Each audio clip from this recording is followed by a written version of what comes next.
guys, mga kalingap, magandang umaga po, magandang hapon, magandang gabi po sa lahat ng nanonood ng atin pong live.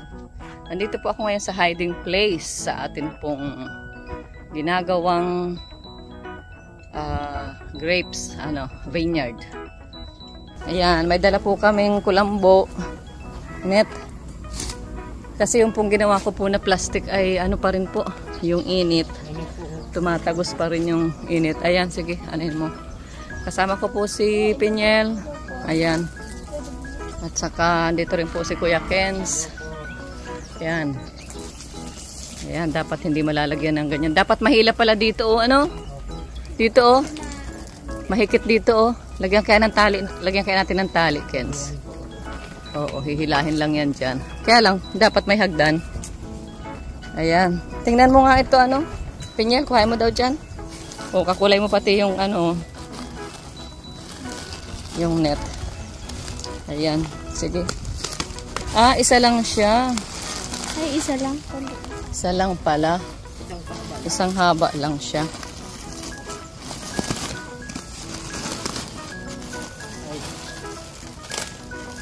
Sige daw, kung anong niya. Hindi siya pwedeng. Ibig sabihin siya ay ba yan ang lilim? Maliit kasi yung taas, ang haba niya kasi yan dito, nakasay siya rito. Tayo mo daw dito. Tayo mo daw. Hindi rin siya sapat. No? Alanganin pala ang sukat niya. Yan guys. Kasi gumaganda na po siya. Sa bagay, parang okay naman yung yung lilim niya. O, di naman siya ganong na May suhi na. Ilagay na lang niyo siya natin dito sa Side na lang po. Sa side. Ano kaya? Ganda na guys, Ayan, gumanda na rin po. Gumanda na rin. Dito na lang po. Ayan guys, kakabitan po namin ng net. Ang atin pong grapes para protection po sa protection sa insekto. Ayan guys, nandito po, mahaba. Ayan, ikaw daw po ang lamukin kung hindi ka pantalan. Sige, hilahin mo pa, Kens. Ay Ayan. Sakto kaya?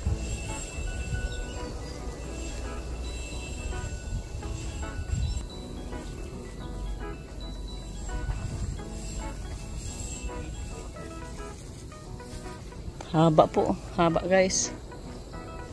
Ayan guys, nandito na po ang ating mga talong. Parang siya. Medyo may hindi kaya yung damage, Pinyel? Hindi naman. Kasi nawala yung sa init, kasi nawala po yung utak. Yung kanyang Oy, Pinyel, may bulaklak na, wow. Ilang araw pa. Ilang weeks pa, aanin na tayo ng talong. Salamat po sa DA. Ayan. Ganda. Ayan guys, kumustahin natin ang ating po mga strawberry. Ito na po guys, malalago na po. Yan maganda na po, malalago na po. Yan, alagaan po ng dilig ni Junel kahit wala po tayo. Ayan, nadidilig po ni Junel. Yan po, ang ganda guys. Gusto talaga ng grapes, ng strawberry yung siya, basa. Ayan po. Ganda po.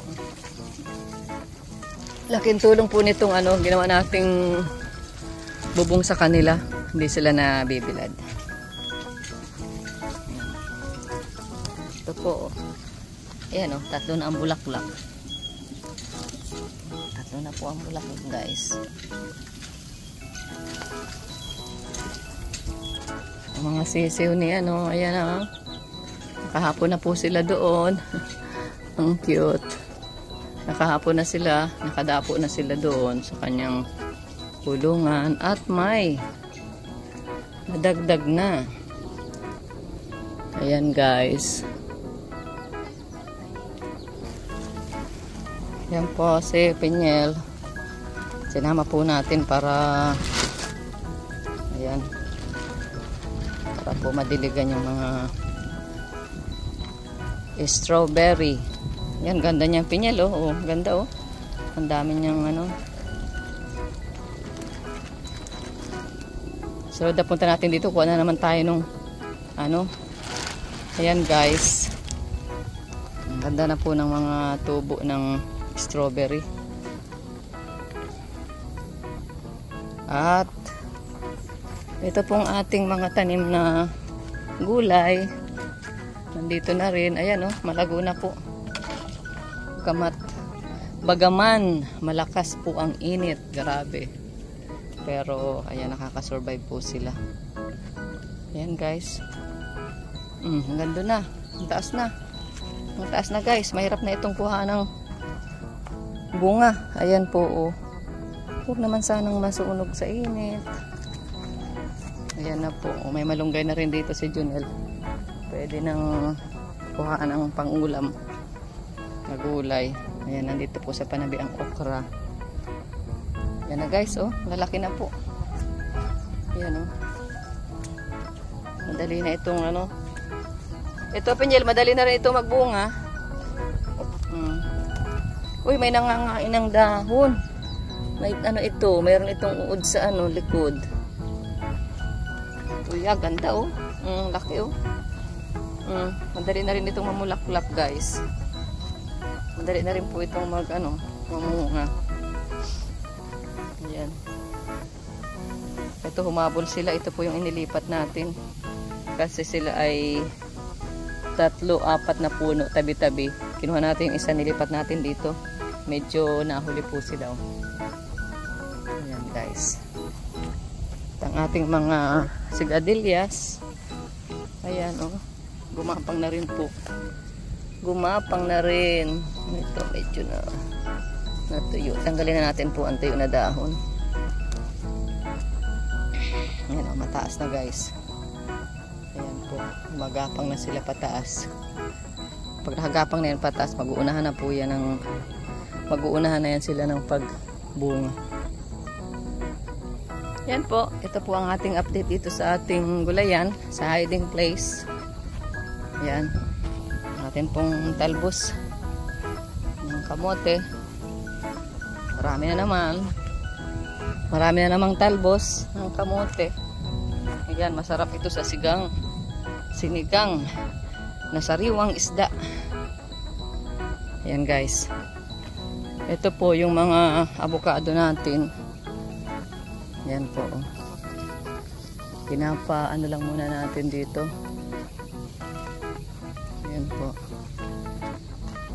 Pabibelohin lang muna natin sila habang tag-init pa. Tatanim din po natin yan dito sila, isang linya dito. Isang linya sila rito para magbigay sila ng lilim kapag ganito pong mainit ang panahon. Malilim, tapos sa ilalim nila ito pong mga strawberry. Ayan. Para hindi na kailangang maglagay pa ng plastic. Ang magiging lilim nila, yun pong dahon ng avocado. So mas maganda yun. Para ayan po. Maglalagay tayo ng lupa. Maglalagay tayo ng lupa sa plastic na itim para dun sa mga runners. Ito katulad nito oh. Ito oh. Ito Pinyel oh, dapat ito malagay na sa runners sa plastic. Katulad nito. Ayan oh. Ito dapat putulin na ito. Para hindi na siya kumuha ng sustansya dito kasi matatalo niya ito. Oops. Yun. Ating mga bulaklak. Ayan, medyo naglaga na po yung mga bulaklak nila. Magkakaroon ulit sila ng panibagong bulaklak. Ayan, maganda na guys oh. Grabe. Maganda na po. Ayan po, sana'y na gustuhan nyo po ang atin pong mga ginagawang pagpa-farming dito. Yan, paghahalaman. Ito na po yung ibang mga pangtanim po natin. Malaki na rin po yung sili. Yan, lilipat na rin po natin yan. Tsaka ito po yung ibang mga talong. Malaki na rin po. Pang ano na rin ito, pang lipat na rin. Yan, salamat po. Hanggang dito muna po ang ating pong update. Bye bye, God bless. Pagpalain po tayo lahat ni Lord.